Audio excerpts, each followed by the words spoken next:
তাই আর না বললেও কেউ গোপালের বিরুদ্ধে কথা বলে না।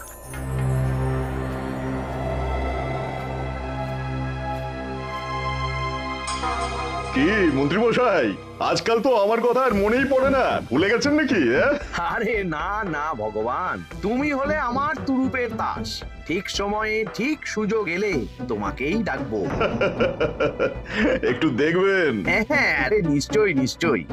এই চলি রে, আবার রাজসভায় যেতে হবে।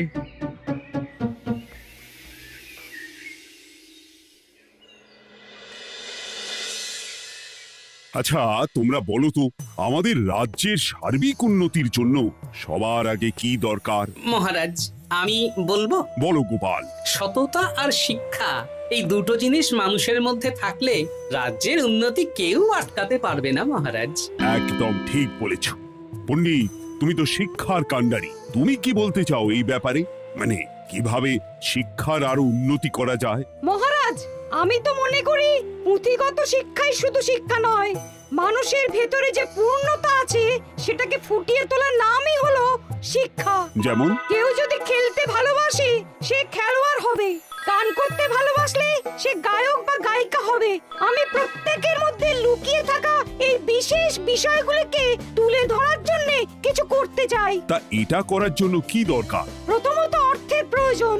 আমাদের আরো অনেক টুল খুলতে হবে, সেখানে এক একটা জায়গায় এক এক রকমের শিক্ষা প্রদান করা হবে। এটা ভালো প্রস্তাব। আমাদের রাজ্যে গায়ক, নৃত্যশিল্পী, অঙ্কন শিল্পী, খেলোয়াড় সব তৈরি হবে। দেশ বিদেশে রাজ্যের নাম উজ্জ্বল হবে। মহারাজ, একদম এসব উল্টো পাল্টা খরচ করবেন না। কেন কেন? মহারাজ, রাজকোষে প্রথমত বেশি অর্থ নেই, যে কোনো সময় যুদ্ধ লাগতে পারে। তাই আমাদের উচিত প্রথমে এসব না করে কামান, গোলা বারুদ, ঢাল, তরোয়াল এসব কেনা। ঠিকই বলেছ। কদিন ধরেই শুনছিলাম সীমান্তবর্তী এলাকায় ইংরেজ সেনারা নাকি ঘুরঘুর করছিল। পণ্ডিত মশাই, আপনার এই সব পাণ্ডিত্য অন্য জায়গায় ফলাবেন কেমন? এসব করে লাভের লাভ কিচ্ছু নেই। কাউকে যদি ইংরেজরা গুলি করে সে কি গান শোনাবে? হ্যাঁ, মন্ত্রীর কথায় যুক্তি আছে। মহারাজ, আপনি বরং পণ্ডিত মশাইকে কিছুদিনের জন্য ছুটি দিয়ে দিন। পণ্ডিত মশাইয়ের মাথার একটু বিশ্রাম দরকার। হ্যাঁ পণ্ডিত, তুমি বরং দিন 15 জন্য তীর্থে ঘুরে এসো। যথা আজ্ঞা মহারাজ।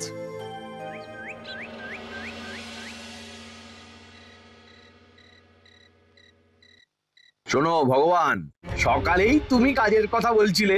আমি এমন ছক কষেছি, কালকে থেকেই তোমার জন্য একটা ভালো বেতনের কাজ জোগাড় করে দেব।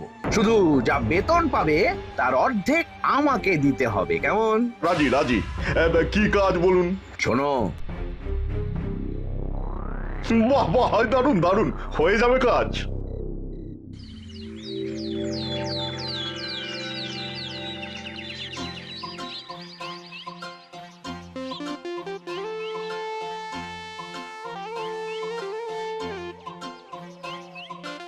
এই সকাল সকাল রাস্তায় ঘুরঘুর করছিস কেন? হ্যাঁ, পড়াশুনো কি শিখেই তুলে দিয়েছিস? পণ্ডিত মশাই তীর্থে গেছেন, এখন আমাদের ছুটি।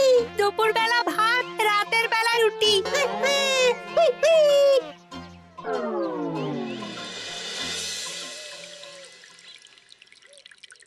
মহারাজ, গতকাল পণ্ডিতকে ছুটি দিলেন আর আজ পাঠশালার সব ছাত্রছাত্রী সকাল থেকে ঘুরঘুর করছে। এ কি, তাহলে তো মুশকিল। মুশকিল আসান করার রাস্তা আমার কাছে আছে মহারাজ।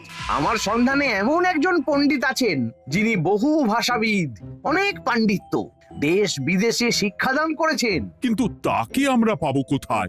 তিনি কৃষ্ণনগরে ঘুরতে এসেছেন। শুধু ওনাকে বেতনটা একটু বেশি দিতে হবে, এবং তিনি এই রাজ্যের যে কোনো মানুষের চেয়ে বেশি শিক্ষিত। তার পড়ানোর ধরনই আলাদা। সে কোথায়? আমি তাই ওনাকে আজকে রাজসভায় আসতে বলেছি। মহারাজ, আপনার সাথে একজন দেখা করতে এসেছেন। দেখুন মহারাজ, বলতে না বলতেই হাজির। ওনাকে ভিতরে আসতে বলো। আচ্ছা মহারাজ।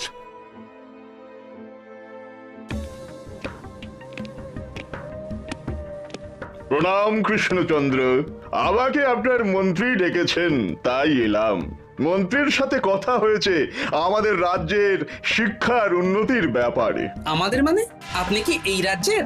আমি এখন এই রাজ্যে আছি তো, তাই আমাদের রাজ্য বললাম। উনি সবাইকে আপন করে নেন। যাই হোক, তোমার শিক্ষার উন্নতির ব্যাপারে কি মতামত? মহারাজ, আমি এই রাজ্যের বিভিন্ন মোড়ের মাথায় টোল খুলতে চাই। তার জন্য অনেক অর্থের প্রয়োজন। তাতে কি উপকার হবে? ছাত্রদের জন্য তো নির্দিষ্ট পাঠশালা আছে। যখন শত্রুরা আক্রমণ করতে আসবে তখন তারা দেখবে রাস্তার মোড়ে মোড়ে টোল, মোড়ে মোড়ে টোল। তারা বুঝতে পারবে এখানে সবাই শিক্ষিত। আর শিক্ষিত লোককে ক্ষমতার অধীনে রাখা কঠিন, যুদ্ধে জিতলেও শাসন করা মুশকিল। কারণ অশিক্ষিতকে বোকা বানানো সহজ, কিন্তু শিক্ষিতকে বোকা বানানো কঠিন। নতুন পণ্ডিত একদম ঠিক কথা বলেছে। কোনো বাইরের রাজা বা শত্রু আক্রমণ করার আগে 5 বার ভাববে। এই সেরেছে। গতকালই মন্ত্রী বলছিল শিক্ষার দরকার নেই, অস্ত্র কিনুন, আর আজকেই শিক্ষার পক্ষে কথা বলছে। ব্যাপারটা কেমন সন্দেহজনক, নজর রাখতে হচ্ছে। বেশ, আমি তোমার এই শিক্ষা সম্প্রসারণের প্রস্তাবে রাজি। মন্ত্রী, তুমি এই প্রকল্প দেখভাল করবে। আচ্ছা, কত খরচ হতে পারে একটা হিসেব করে আমাকে জানিও, আমি দিয়ে দেব। আচ্ছা মহারাজ, আপাতত 500 মোহর দিয়ে রাখুন, পরে যা লাগবে বলে দেব। উফ, সকালে এক পত্তন বাজার, বিকেলে এক পত্তন বাজার, আর পারি না। আরে হাত চালাও, হাত চালাও। বাবা, কাজ শুরু হয়ে গেল। হ্যাঁ, আর ছাত্রদের পাঠশালার কাছে যেতে হবে না। পাঠশালা ছাত্রদের বাড়ির কাছে চলে আসছে। যেখানে সেখানে পাঠশালা। এই তো যেখানে সেখানে শিক্ষা। ঠিক বলেছো। আজ থেকে আমি আর নতুন পণ্ডিত চালু করছি। ধরো শিক্ষা, মারো পেরে। শিক্ষাকে ছাত্রছাত্রীদের মধ্যে গেঁথে দিতে হবে। এতদিন জানতাম ধরতক্তা মার পেরে, এখন বদলে যাবে। কিন্তু একটা পণ্ডিত এতগুলো পাঠশালা একা সামলাবে কি করে? খেপে খেপে। মানে সকাল 6টা থেকে 7টা একটা জায়গায়, পরে 7:30 থেকে 8:30 আরেকটা। এইভাবে বিভিন্ন জায়গায় পণ্ডিত ঘুরে ঘুরে শিক্ষাদান করবেন। না, ব্যাপারটার উপরে মহারাজকে নজর রাখতে বলতে হবে। মহারাজ, আমার মনে হয় এই পাঠশালায় আগামীকাল থেকে কেমন পড়াশোনা শুরু হবে, আপনার সেদিকে একটু নজর রাখা উচিত। হ্যাঁ, দেখি আগামীকাল সকাল সকাল বিভিন্ন পাঠশালায় গিয়ে নজর রাখবো। আর হ্যাঁ, আমাকে নতুন পণ্ডিত একটা তালিকা দিয়েছে, কোন পাঠশালায় কখন পড়াবে সেটার তালিকা। আমিও যাব আপনার সাথে।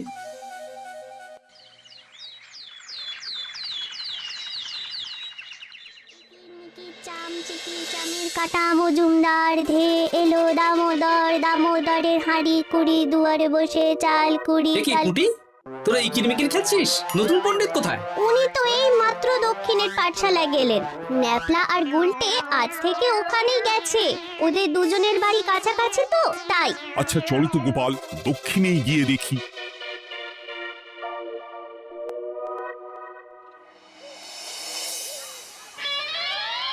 দেখি এখানেও তো নতুন পণ্ডিত নেই।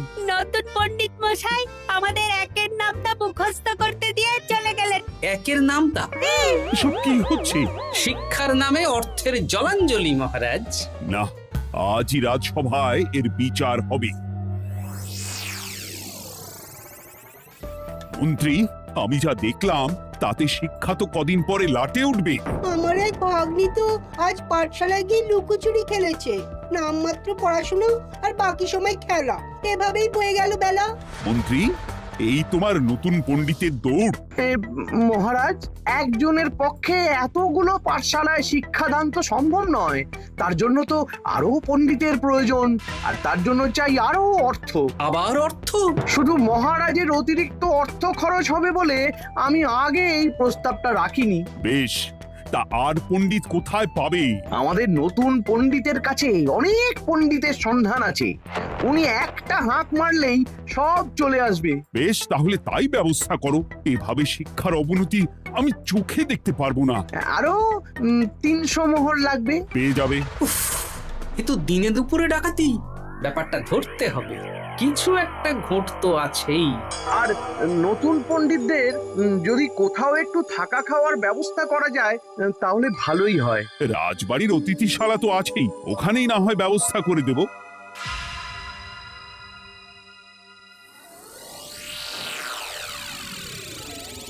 শোন বটা ঘটা আর কেলে পচা, তোদের এইবার এই ভগবানের মতন শিক্ষাদান করতে হবে। আরে আমি তো শিক্ষা বানানই জানি না। সে না জানলেও হবে, শুধু দাড়ি গোফ লাগিয়ে নকল পণ্ডিত সেজে কালকে থেকে পাঠশালায় যেতে হবে। কাকে কোথায় যেতে হবে সব আমি বুঝিয়ে দেব। আচ্ছা।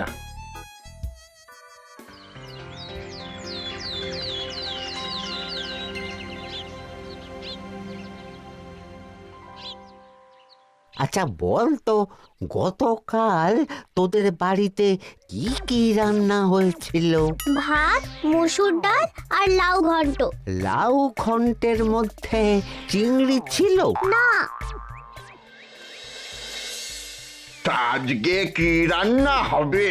আজকে সকালে বাবা বাজার থেকে পাকা কাতলা এনেছে। কাতলা মাছের পাতলা করে ঝোল হবে। আর তোর? আমাদের আজ নিরামিষ, তাই কবজি ডুবিয়ে সবজি ভাতি খেতে হবে।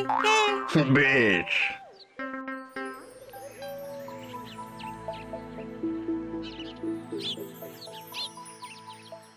বল, আজকে তোরা কি কি শিখলি? আমি লাউ ঘন্ট। আমি সবজি ভাত। আমি কাতলা মাছ। কি বলছিস কি? আজকে তো পাঠশালায় এই সব আলোচনাই হয়েছে। এবারে ব্যাপারটা একেবারে সহ্য সীমার বাইরে চলে যাচ্ছে। দাদু, আমাদের আগের পণ্ডিত মশাই ভালো ছিলেন। উনি কোথায় চলে গেলেন? মন্ত্রী মশাই ছলে বলে কৌশলে ওনাকে তীর্থে পাঠিয়েছেন। না, এখন আমাকে মন্ত্রী মশাইয়ের উপরে নজর রাখতে হবে।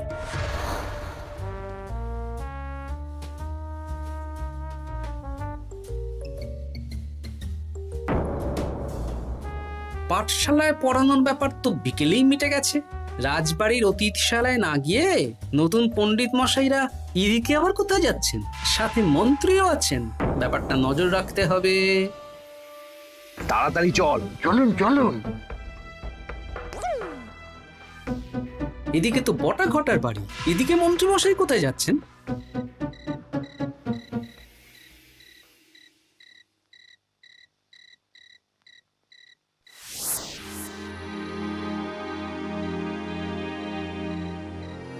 তারপর তোমরা সবাইকে কি শিক্ষা দিলে? শিক্ষা? স্যার আমাদের শিক্ষা নেই, চুরি করে দিন চলে। আমি কি করে শিক্ষা দেব? আরে ছাইপাশ দাড়ি গোঁফ থাকলে কি কুটকুট করে। যা বলেছিস বটা। আরে আরে আহারে করছিসটা কি? ভালো রোজগার পাতি কি তোদের সহ্য হচ্ছে না নাকি? ভগবানকে দেখ, সেই কবে থেকে দাড়ি গোঁফ লাগিয়ে পণ্ডিত মশাই সেজে আছেন। আমারও প্রথম দিন একটু সমস্যা হচ্ছিল, এখন সামলে নিয়েছি। আর আমাদের এই সব আলোচনা একদম করা উচিত না। বলছি মন্ত্রীমশাই, আমি কি শুধু এই পাঠশালাতেই পণ্ডিতের অভিনয় করব, নাকি রাজসভায় বসার সুযোগও পাবো? কালকেই এই ব্যাপারটা দেখছি। আগে তোমাকে রাজসভায় ঢোকাবো, তারপর এক এক করে বটা ঘটা কেলে পচা সব আমার দলের লোককে রাজসভায় ঢুকিয়ে নেব। আর রাজসভার বাকি সদস্যদের ফাঁকা করে দেবেন। একদম তাই। মহারাজ সহজ সরল মানুষ, এটাই একটা বড় সুবিধা। আচ্ছা, এই ব্যাপার। ঠিক আছে, আমি কদিন পরে ঠিক সময়ে একদম হাটে হাড়ি ভাঙবো।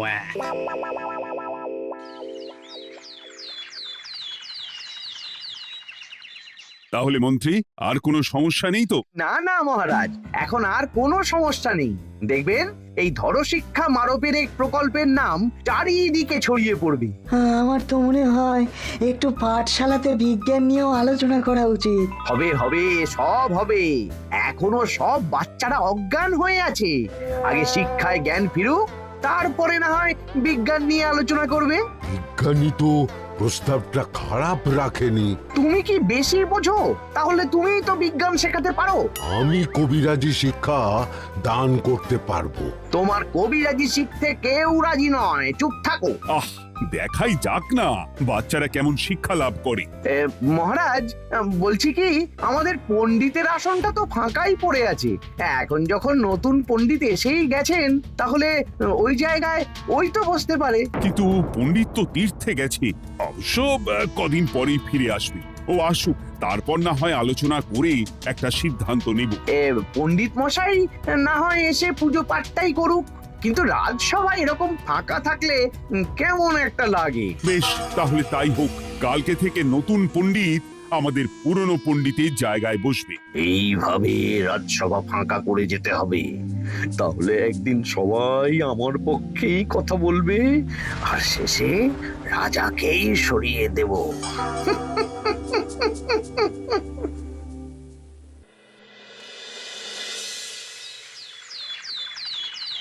মহারাজ, সর্বনাশ হচ্ছে চারিদিকে। চলুন চলুন, আমি পুরো বিষয়টা ধরে ফেলেছি। কি ধরে ফেলেছো? শিক্ষার নামে ষড়যন্ত্র চলছে মহারাজ। রাজসভায় চলুন, সব বলছি। আচ্ছা আচ্ছা, আসছি। হ্যাঁ বলো গোপাল, তুমি কি বলছিলে শিক্ষার নামে ষড়যন্ত্র নাকি? মানে গোপাল মস্করা করছে নাকি? রাজ্যে দারুণ শিক্ষাদান চলছে। মহারাজ, আমি দেখে ফেলেছি আমাদের নতুন পণ্ডিত আসলে কোনো পণ্ডিত নন। ইনি আপনাকে, আমাদের সবাইকে বোকা বানাচ্ছেন। তাই নাকি?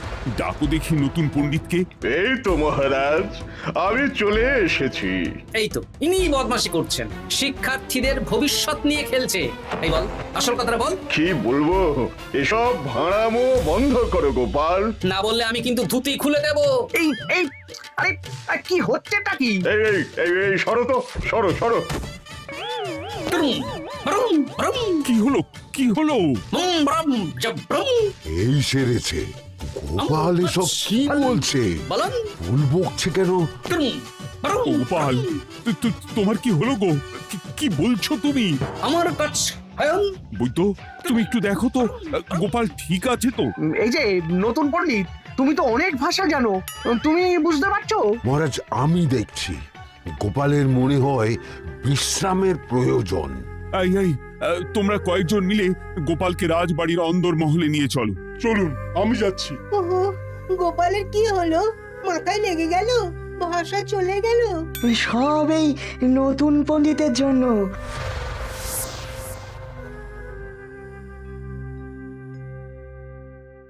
ভাল খাচ কাচ হায়ন মস্কর কাচ। মহারাজ, আমার মনে হচ্ছে গোপালের বাইরে থেকে কিছু হয়নি, ভিতর থেকে কিছু হয়েছে। নারী স্পন্দন, হৃদস্পন্দন সব ঠিক আছে। আমার বড় যাব ভ্রম। কিন্তু গোপাল কি ভাষা বলছে বোঝা যাচ্ছে না। নতুন পণ্ডিত, একবার চেষ্টা করে দেখো না। আমার কথা হয় না। এসব তো আমি কিছুই বুঝতে পারছি না মহারাজ। আপনি যে এত দেশ বিদেশে ঘুরেছেন, আপনি বুঝতে পারছেন না? এ আমার এখতিয়ারের বাইরে। তোমার বাকি পণ্ডিতদের নিয়ে আসো তো, যারা পাঠশালায় পড়ায়। আমি বুঝতে পারছি না, এই বটা ঘটা কেলে পচা কি বুঝবে? আমার বড় যাব ভ্রম। চপ করো ঘট, নল খাব মরব। কিছুই তো বুঝতে পারছি না। রাজসভায় কাউকে না দেখতে পেয়ে এখানে এলাম। ওই তো আমাদের পুরনো পণ্ডিত চলে এসেছে। শুনলাম গোপালের নাকি কি হয়েছে। এই পণ্ডিত, তুমি দেখো তো গোপালের নতুন ভাষা উদ্ধার করতে পারো কিনা। কি গোপাল, তুমি কি ভাষায় কথা বলছো? আমার মতর ভাষা কথা বলো। ওই দেখো আবার কি সব বলছে। আমো বোঝো তো পড়ছো, সবার সাথে মস্করা করছো। তমো ঠক ধরছ। হ্যাঁ, এই পণ্ডিত, এটা কি ভাষা? ঘাবড়াবেন না মহারাজ, এটা পাতি বাংলা ভাষা। বাংলা ভাষা? গোপাল শুধু আকার ইকার উকার আর বেশিরভাগ স্বরবর্ণ বাদ দিয়ে কথা বলছে। মানে গোপাল তম কছ কছ বলো। আমার নাম গোপাল ভর। মহারাজ, গোপাল বলল আমার নাম গোপাল ভর। আমার অত বকনা মহারাজ। এর মধ্যে আকার ইকার উকার এসব বসিয়ে দেখুন তো কি হয়। আমার নাম গোপাল ভাঁড়। আমার নাম গোপাল ভাঁড়। অত, আমি অত বকা বোকা নই মহারাজ। মহারাজ, আমি অত বোকা নই মহারাজ। এই তো সুন্দর ধরে ফেলেছেন। কি কেমন দিলাম? দেখলে, আমাদের রাজ্যে মন্ত্রী ধরে আনা পণ্ডিতের পাণ্ডিত্য। সব এক একটা গাধা। হ্যাঁ, এ কি ভগবান, বটা ঘটা কেলে পচা। মহারাজ, এখান থেকে কি বুঝতে পারলেন? কি? শিক্ষার বাইরেও অন্যভাবে সমস্যার কি করে সমাধান করা যায়। তাও শুধুমাত্র উপস্থিত বুদ্ধি দিয়ে, যেটা আমাদের রাজপণ্ডিতের আছে। তা তো দেখতেই পাচ্ছি। আর সেই জন্যেই মন্ত্রী ওনাকে সরাতে চেয়েছিলেন, আর কিছুদিনের মধ্যে সব সভাসদদের সরিয়ে দিতেন। আমি সব মতলব শুনেছিলাম, আর এই দিনটার জন্যে অপেক্ষা করছিলাম। আজকেই তো পণ্ডিতের তীর্থ থেকে ফিরে আসার কথা। তাই আজকে এই ছোট্ট নাটকটি করলাম। এবার মন্ত্রী আর এই 4 জন নকল পণ্ডিতকে আচ্ছা করে কারাগারে গিয়ে ধোলাই দাও। ধোলাই হলো ওনাদের জন্য উপযুক্ত এবং উচিত শিক্ষা।